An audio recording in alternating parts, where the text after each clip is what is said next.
कहानी की शुरुआत होती है मलिक नाम के एक 19 साल के लड़के से, जिसे पूरे 6 साल की सजा सुनाकर फ्रांस की एक बहुत बड़ी और खूंखार जेल में लाया गया। इस जेल की दीवारें बहुत ऊंची और बेहद ठंडी थीं और यहाँ मलिक का ना तो कोई दोस्त था और ना ही कोई अपना। मलिक को ठीक से पढ़ना लिखना भी नहीं आता था और उसके चेहरे पर बने पुराने जख्मों के निशान उसकी पूरी मुश्किल जिंदगी की कहानी खुद ही बयान कर देते। जेल वालों ने उसकी अच्छी तरह तलाशी ली, उसके कपड़े उतरवाए और उसके पास छुपे हुए थोड़े से पैसे भी छीन लिए। अब इस बेसहारा लड़के के पास सिवाय एक जोड़ी नए जूतों के और कुछ भी नहीं बचा। जैसे ही मलिक जेल के खुले अहाते में पहुंचा, उसे फौरन समझ आ गया कि यहाँ का माहौल बाहर की दुनिया से बिल्कुल अलग है। इस जेल के अंदर मुख्य रूप से 2 बड़े गुटों का राज चलता, जिनमें से एक तरफ कॉर्सिकन लोगों का गिरोह था, जो गिनती में भले ही कम था मगर सारे गार्ड और जेलर उसकी मुट्ठी में बंद रहते थे। दूसरी तरफ मुस्लिम कैदियों का एक बहुत बड़ा हुजूम रहता, जो गिनती में कहीं ज्यादा होकर भी बिल्कुल बेबस था, क्योंकि असली ताकत तो हमेशा कॉर्सिकन लोगों के हाथ में ही रहती। मलिक इन दोनों ही गुटों के लिए एक बिल्कुल अनजान चेहरा था, इसलिए पहले ही दिन कुछ कैदियों ने उस पर हमला करके उसके वो नए जूते तक छीन लिए। मलिक ने जवाब में हाथ पांव तो खूब चलाए, मगर अकेला होने की वजह से बुरी तरह पिट गया। उन पहले कुछ दिनों में मलिक ने भूख मार और बेइज्जती सब कुछ चुपचाप सहा और रातों को अपनी कोठरी में अकेले पड़े पड़े यही सोचता रहा कि इस नरक से वो जिंदा निकल भी पाएगा या नहीं। इसी जेल में इन कॉर्सिकन लोगों का सरदार बिली था, एक बूढ़ा मगर बेहद खतरनाक आदमी, जो पूरी जेल को अपने इशारों पर नचाता और जिसकी एक ही आवाज पर अच्छे अच्छे लोग थर थर कांप उठते। जेलर तक उसके सामने मुंह नहीं खोलते थे, क्योंकि अंदर की असली सरकार तो यही बूढ़ा ही चलाता। उन्हीं दिनों जेल में इमरान नाम का एक नया मुस्लिम कैदी आया, जो बाहर की दुनिया में एक बहुत बड़े मुकदमे का गवाह था और कुछ ही दिनों में उसे अदालत में जाकर कॉर्सिकन गिरोह के एक आदमी के खिलाफ गवाही देनी थी।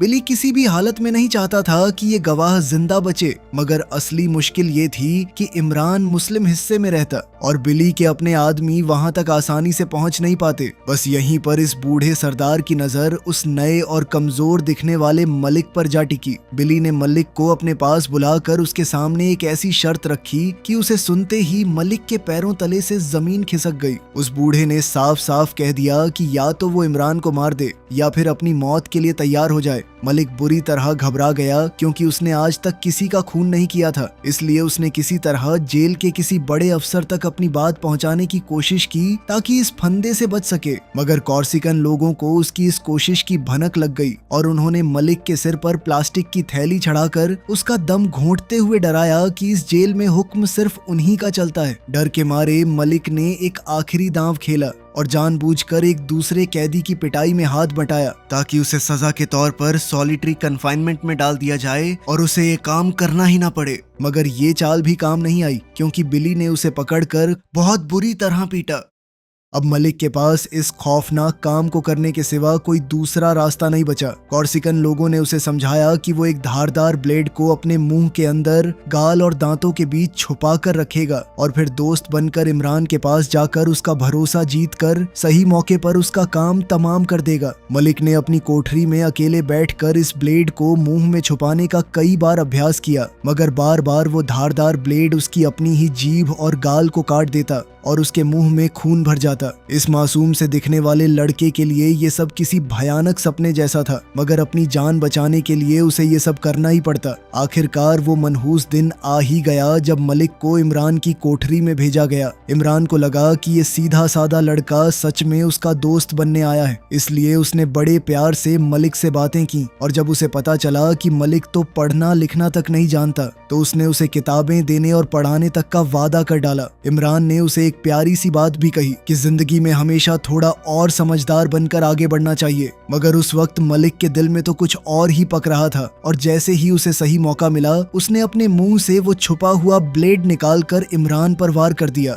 ये काम बेहद डरावना और बेहद बेरहम साबित हुआ और इस छीना झपटी में मलिक खुद भी बुरी तरह जख्मी हो गया, मगर उसने अपना काम पूरा कर ही दिया। इमरान वहीं फर्श पर तड़पते हुए दम तोड़ गया और मलिक ने बड़ी सावधानी से वो ब्लेड मरे हुए इमरान के हाथ में रखकर फर्श पर बिखरे खून से बचते हुए बाथरूम में जाकर अपनी कमीज से खून के सारे निशान धो डाले। इस एक खून ने मलिक की पूरी जिंदगी को जड़ से बदल दिया, क्योंकि अब वो कॉर्सिकन गिरोह की पनाह में आ चुका था। बिली ने उसे सिगरेट के पूरे पूरे डिब्बे भिजवाकर जता दिया कि अब वो उनकी सुरक्षा में है, मगर इस पनाह की कीमत बहुत भारी निकली। कॉर्सिकन लोग मलिक को जरा भी इज्जत नहीं देते थे। वो लोग उससे अपने नौकर की तरह पेश आते। वो उसे बेवकूफ समझते थे और हर वक्त उसका मजाक उड़ाते रहते। दूसरी तरफ जेल के बाकी मुस्लिम कैदी उसे एक गद्दार समझने लगे, एक ऐसा इंसान जो कॉर्सिकन लोगों के तलवे चाटता है। बेचारा मलिक दोनों ही तरफ से अकेला पड़ गया, ना तो पूरी तरह इधर का रहा और ना ही उधर का। मगर असली मुसीबत तो अब शुरू हुई, क्योंकि जिस इमरान को मलिक ने अपने हाथों मारा था वो अब एक साए की तरह उसकी जिंदगी में लौट आया। रात के सन्नाटे में अपनी अकेली कोठरी में मलिक को अक्सर वही इमरान साफ दिखाई देता जिसके गले पर ब्लेड के वही गहरे निशान होते। मगर अजीब बात ये थी कि इसी परछाई ने उसे आगे की हर चाल समझने में मदद की। मलिक ने धीरे धीरे इस डर को अपनी ताकत में बदलना सीख लिया और यहीं से उसके अंदर का असली खिलाड़ी जागने लगा। इमरान के उन्हीं आखिरी शब्दों ने मलिक के दिल पर गहरी छाप छोड़ दी और उसने मन ही मन तय कर लिया कि अब वो सिर्फ किसी का गुलाम बनकर नहीं रहेगा, बल्कि कुछ बनकर दिखाएगा। सबसे पहले उसने पढ़ना लिखना सीखना शुरू किया और इसी दौरान जेल में उसकी मुलाकात रेहान नाम के एक और मुस्लिम कैदी से हुई। रेहान एक पढ़ा लिखा और बेहद समझदार इंसान था, जिसने मलिक को अक्षर पहचानना और शब्द जोड़ना सिखाया और धीरे धीरे ये दोनों बहुत गहरे दोस्त बन गए। मलिक ने जेल में दी जाने वाली क्लासेस में भी जाना शुरू कर दिया। वो हर उस छोटी बड़ी चीज को सीखने लगा जो आगे जाकर उसके काम आ सकती है। जो लड़का कभी अपना नाम तक नहीं लिख पाता था वो अब किताबों के पन्ने पलटने लगा और रेहान सिर्फ उसका उस्ताद ही नहीं बल्कि इस अंधेरी दुनिया में उसका इकलौता सच्चा दोस्त भी बन गया। दोनों घंटों बैठकर बातें करते और मलिक को पहली बार ऐसा लगा जैसे इस जेल में कोई तो है जो उसे एक इंसान समझता है। मगर मलिक ने जो सबसे चालाक और सबसे जरूरी काम किया वो ये था कि उसने चुपके चुपके इन्हीं कॉर्सिकन लोगों की अपनी जबान सीखनी शुरू कर दी और ये बात पूरी जेल में किसी को पता नहीं चली। बिली और उसके आदमी मलिक के ठीक सामने खड़े होकर खुलेआम अपनी जबान में बड़ी बड़ी योजनाएं बनाते, ये सोचकर कि इस बेवकूफ को क्या ही समझ में आएगा। मगर उन्हें ये अंदाजा तक नहीं था कि मलिक अब उनकी एक एक बात अच्छे से समझने लगा है। वो चुपचाप कोने में खड़ा रहकर उनके सारे राज सुन लेता, उनके धंधे की हर बारीकी को समझता। मलिक अब अच्छी तरह समझ चुका था कि इस जंगल जैसी दुनिया में जिंदा रहने और ऊपर उठने का सिर्फ एक ही तरीका है, अपने दुश्मनों की कमजोरी और उनके राज अपने पास महफूज रखो। फिर एक दिन जेल के अंदर एक बहुत बड़ा बदलाव आया जब बाहर की सरकार ने हुक्म जारी कर दिया कि ज्यादातर कॉर्सिकन कैदियों को इस जेल से हटाकर उनके अपने इलाके के पास वाली दूसरी जेलों में भेज दिया जाए। एक एक करके बिली के कई पुराने और सबसे भरोसेमंद आदमी जेल से चले गए, जिससे वो बूढ़ा सरदार जो कभी इतना ताकतवर था धीरे धीरे अकेला पड़ता चला गया। उसके पास अपने काम करवाने के लिए लोग कम होते गए और उसकी पकड़ कमजोर पड़ने लगी। इसलिए मजबूरी में बिली के पास मलिक पर भरोसा करने के सिवा कोई दूसरा चारा नहीं बचा। इस बूढ़े ने उसी अरब लड़के को अपनी आंख और अपना कान बना लिया और अब मलिक जेल के अंदर बिली के लिए हर खबर लाता, हर हलचल पर नजर रखता और उसके सारे छोटे बड़े काम खुद संभालता। जैसे जैसे मलिक का बर्ताव अच्छा रहा, जेल के अफसरों ने उसे कुछ घंटों के लिए बाहर जाने की इजाजत देनी शुरू कर दी, जिसे थोड़ी देर की छुट्टी कहा जाता। मगर हर बार जब मलिक बाहर जाता तो बिली उसे अपना कोई ना कोई गैर कानूनी काम जरूर सौंप देता, क्योंकि उस बूढ़े की सोच ये थी कि वो जेल के अंदर बैठे बैठे भी अपना सारा धंधा इसी लड़के के जरिए बाहर चलाता रहेगा। मगर ठीक यहीं पर मलिक ने अपनी असली होशियारी दिखाई, क्योंकि वो बाहर जाकर सिर्फ बिली के काम नहीं निपटाता बल्कि चुपके चुपके अपना खुद का धंधा भी खड़ा करने लगा। बाहर जाकर वो अपने कुछ घंटों में ही पूरे दिन का काम निपटाया था और जब भी वापस लौटता तो उसका धंधा और उसकी जेब में पड़ा पैसा हमेशा बढ़ चुका होता था। ये एक बेहद खतरनाक दोहरा खेल था जिसमें जरा सी भी चूक उसकी जान ले सकती थी। मगर मलिक अब हर खतरा उठाने को तैयार रहता। एक तरफ वो बूढ़े सरदार का वफादार नौकर बनकर रहता, वहीं जेल से बाहर वो अपने धंधे को धीरे धीरे बढ़ा रहा था। बाहर के इस नए काम में उसकी मदद कर रहा था सैम नाम का एक कैदी, जो नशे का सामान बेचने में काफी पुराना खिलाड़ी था और जिसे लोग प्यार से द जिप्सी कहकर बुलाते थे। मलिक ने सैम के साथ हाथ मिलाकर ड्रग्स के धंधे में अपने पैर जमा लिए और उसका दोस्त रेहान भी इस काम में एक जरूरी हिस्सा बन गया। कुछ ही समय बाद रेहान को एक खतरनाक बीमारी ने जकड़ लिया, जिसकी वजह से उसे जेल से जल्दी रिहाई मिल गई और अब मलिक के पास एक ऐसा भरोसेमंद आदमी बाहर मौजूद था जो उसके लिए सारा कारोबार संभाल सकता था। जल्द ही इन तीनों ने मिलकर ड्रग्स के धंधे में अपने पैर जमा लिए, लेकिन इस धंधे में कदम कदम पर खतरा था। एक दिन रेहान को लतीफ नाम के एक दूसरे तस्कर ने उठाकर अपने कब्जे में कर लिया और जब ये बुरी खबर मलिक तक पहुंची तो वो अंदर से बौखला गया, मगर डरने या घबराने के बजाय उसने फौरन अपना तेज दिमाग लगाया और पता लगा लिया कि उस लतीफ का एक रिश्तेदार उसी की अपनी जेल में बंद है। उसने लतीफ के उस रिश्तेदार के पूरे परिवार को किडनैप करवा लिया और सीधी धमकी देते हुए मैसेज भेजा कि अगर रेहान का बाल भी टूटा ना तो मैं किसी को जिंदा नहीं छोड़ूंगा। इस तगड़ी चाल के सामने आखिरकार लतीफ को झुकना ही पड़ा और उसने रेहान को सही सलामत वापस छोड़ दिया, जिससे ये बात साफ हो गई कि अब मलिक कोई डरा सहमा लड़का नहीं बल्कि एक चालाक और तेज खिलाड़ी बन चुका है। मगर ये सारी बातें ज्यादा देर तक बिली से छुपी नहीं रह सकी। एक दिन उस बूढ़े सरदार को पता चल गया कि मलिक बाहर जाकर उसका काम तो करता ही है मगर साथ साथ अपना खुद का धंधा भी बना रहा है, और ये बात उसे बिल्कुल हजम नहीं हुई। इसलिए गुस्से से भरकर बिली ने मलिक को एक बेहद दर्दनाक सजा दी। उसने एक चम्मच को मलिक की आंख पर पूरी ताकत से दबा दिया, जिससे उसकी एक आंख की रोशनी काफी लंबे समय तक कमजोर रही। और ये बिली का अपना तरीका था उसे ये याद दिलाने का कि असली मालिक आज भी वही है। मगर मलिक ने ये भयानक दर्द भी अपने अंदर ही पी लिया। ऊपर से कुछ नहीं कहा, मगर उसके दिल में इस बूढ़े के लिए नफरत और भी गहरी होती चली गई। इसके बाद कहानी में वो बड़ा मोड़ आया जिसने मलिक को सच में एक बिल्कुल नई पहचान दी। दरअसल बिली का एक बहुत बड़ा सौदा एक इटालियन गिरोह के साथ चल रहा था जिन्हें लिंगहेरिस कहा जाता था, और इस डील को पूरा करने के लिए बिली ने मलिक को इटली भेजने का फैसला किया ताकि वो वहां जाकर लैट्रिच नाम के एक खास आदमी से मिल सके। दरअसल वो आदमी भी अरब है, इसीलिए शायद बिली ने मलिक को चुना। मजे की बात ये रही कि बिली ने पहली बार अपनी जिंदगी में हवाई जहाज में ट्रैवल किया। खिड़की से बादलों को देखकर और हवाई जहाज में मिलने वाले मुफ्त खाने की वजह से वो एकदम बच्चों की तरह बर्ताव कर रहा था। मगर जैसे ही वो मार्सेल पहुंचा, हालात बहुत खतरनाक हो गए। दरअसल लैट्रिच के दिल में कॉर्सिकन लोगों के लिए सख्त नफरत भरी हुई थी, खासकर उसी इमरान के खून की वजह से। इसलिए जैसे ही उसे पता चला कि बिली ने मलिक को भेजा है, उसने उसे बंदूक की नोक पर पकड़ लिया और उसकी जान सीधे खतरे में पड़ गई।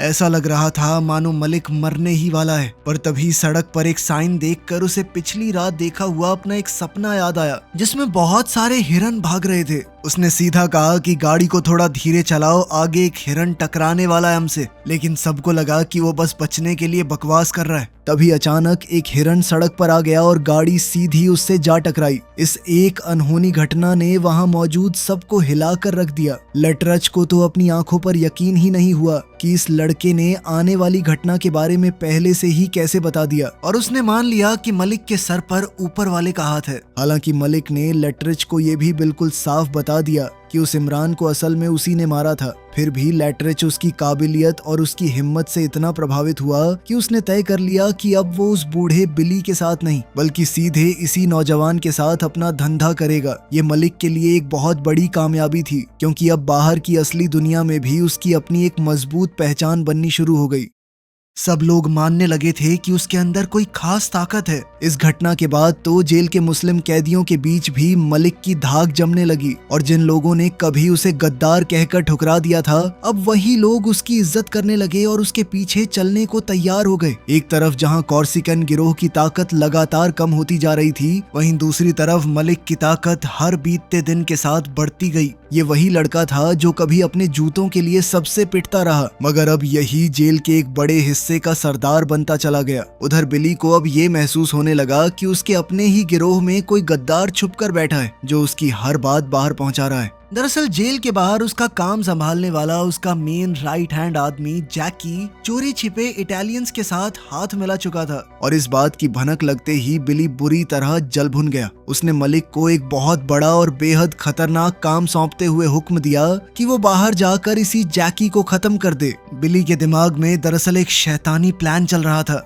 उसे लगता था कि ये लड़का घंटा नहीं मार पाएगा जैकी को, और अगर उसे मार भी दिया तो खुद भी अपनी जान गंवा देगा। इस तरह एक तीर से दो निशाने हो जाएंगे। मगर मलिक अब कोई कच्चा खिलाड़ी नहीं रहा। उसने अपने दोस्त रेहान के साथ एक प्लान बनाया। उन्होंने जैकी पर सीधा हमला करने की बजाय उसके गार्ड्स को पहले मार डाला और फिर खुद जैकी को उठाकर अपने कब्जे में कर लिया। लेकिन उन्होंने उसे मारने की बजाय उसकी गर्दन पर बंदूक रख के ये बता दिया कि उसे मारने का ऑर्डर असल में उसी की गैंग के लीडर बिली ने दिया है। ये बात बताकर उन्होंने जैकी को शहर के बीचों बीच जिंदा छोड़ दिया, क्योंकि मलिक अच्छी तरह जानता था कि अब इन दोनों बड़े कॉर्सिकन सरदारों के बीच एक भयानक जंग छिड़ जाएगी और इसी आपसी लड़ाई में ये दोनों ताकतवर लोग एक दूसरे को खुद ही खत्म कर देंगे, जिससे मलिक का रास्ता अपने आप साफ होता चला जाएगा। मलिक की ये गहरी चाल बिल्कुल सही बैठी, क्योंकि इस एक झूठ की चिंगारी ने कॉर्सिकन गिरोह के अंदर ही आपसी फूट और खूनी लड़ाई की आग लगा दी। जो गिरोह कभी पूरी जेल पर बेखौफ राज करता था, वो अब अपने ही लोगों के खिलाफ तलवारें खींचने लगा और बिली, जो कभी इस जेल की सबसे बड़ी ताकत था, अब चारों तरफ से बुरी तरह घिर गया। उसके अपने ही आदमी एक एक करके या तो मारे जाने लगे या फिर उसका साथ छोड़कर चले गए। वो अब एक टूटा हुआ, अकेला और बेबस बूढ़ा बनकर रह गया, जिसकी तरफ कोई ध्यान से देखता तक नहीं था। वक्त ने इस घमंडी बूढ़े से उसकी पूरी बादशाहत एक झटके में छीन ली और ये उसी घमंड और उसी जुल्म का सीधा अंजाम था जिसने कभी इस पूरी जेल को अपने पैरों तले रौंदा था। जिस दौरान ये पूरी लड़ाई अपने चरम पर पहुंची, उस वक्त जेल के अंदर भी हालात बिल्कुल बेकाबू हो गए और चारों तरफ मार काट और अफरा तफरी के बीच हर गुट अपनी जगह बचाने के लिए एक दूसरे से भिड़ गया। मगर इस सारे शोर और हंगामे के बीच मलिक बिल्कुल शांत बना रहा, क्योंकि वो अच्छी तरह जानता था कि जब दो हाथी आपस में लड़ते हैं तो असली फायदा हमेशा किनारे खड़े देखने वाले को ही मिलता है। जब सारी धूल बैठी तो जेल का पूरा नक्शा ही बदल चुका था, क्योंकि पुराने सरदार या तो मिट्टी में मिल गए या किनारे लग गए और उनकी खाली हुई कुर्सी पर अब चुपके से यही नौजवान आकर बैठ गया। ये कमाल मलिक ने ना किसी बंदूक से किया, बल्कि सिर्फ अपने ठंडे दिमाग और अपने पक्के सब्र से कर दिखाया। इन सारी घटनाओं के बीच मलिक के सबसे करीबी दोस्त रेहान की हालत बहुत ज्यादा बिगड़ गई, क्योंकि उसकी वो खतरनाक बीमारी एक बार फिर लौट आई। रेहान ने अपने इलाज को और आगे न बढ़ाने का बेहद मुश्किल फैसला कर लिया और अब उसके पास सिर्फ कुछ ही महीनों का वक्त बचा था। मरने से पहले इस सच्चे दोस्त ने मलिक से एक आखिरी वादा लिया कि उसके इस दुनिया से चले जाने के बाद वो उसकी पत्नी और उसके छोटे से बेटे का पूरा ख्याल रखेगा। और मलिक ने अपने इस जिगरी दोस्त को ये पक्का वादा दिया और यही वो एक रिश्ता रहा जिसने मलिक के अंदर के इंसान को बचाए रखा। आखिरकार मलिक की रिहाई का दिन आ ही गया, क्योंकि उसकी पूरी सजा खत्म हो चुकी थी और जेल वालों ने उसे रिहा करने के सारे कागज तैयार कर दिए। एक पल के लिए मलिक को वो पहला दिन भी याद आ गया जब वो 6 साल पहले डरा सहमा, बिल्कुल अकेला और खाली हाथ इसी जेल में लाया गया था। मगर आज जो इंसान बाहर कदम रख रहा था वो अंदर से पूरी तरह बदल चुका। जब वो जेल से बाहर निकला तो उसे अपने सामने अपने गुजर चुके दोस्त रेहान की पत्नी और उसका बेटा दिखाई दिए, जो पहले ही वहाँ उसका इंतजार कर रहे थे। मलिक खुशी के साथ उनसे मिला और फिर ये तीनों साथ साथ आगे की तरफ चल पड़े। मगर कहानी सिर्फ यहीं खत्म नहीं हुई। जैसे ही ये लोग आगे बढ़े, उनके पीछे पीछे कई गाड़ियों का एक लंबा काफिला धीरे धीरे चलने लगा और ये सारी गाड़ियां मलिक के लोगों की थी। अब वो कोई डरपोक कमजोर लड़का नहीं था, बल्कि जुर्म की दुनिया का बादशाह बन चुका था। वीडियो पसंद आई तो लाइक कर देना, चैनल को सब्सक्राइब कर लेना। मिलते हैं अगली वीडियो में।